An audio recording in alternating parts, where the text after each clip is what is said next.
Meta Smart Glasses not syncing with MetaView app. Step 1. Check Bluetooth connection. Make sure Bluetooth is turned on in your phone settings. Toggle Bluetooth off and on to refresh the link. Forget and repair your Meta Smart Glasses via the MetaView app so you can ensure pairing mode is on. Step 2. Restart your devices. Restart your smartphone. Restart your glasses as well.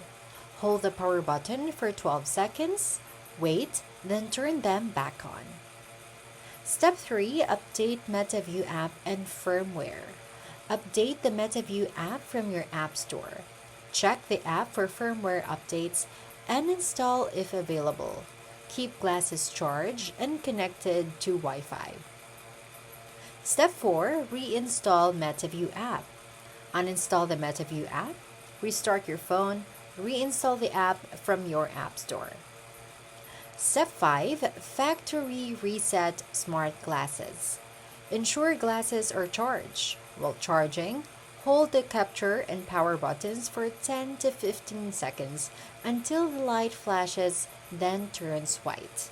Lastly, reconnect using the MetaView app setup.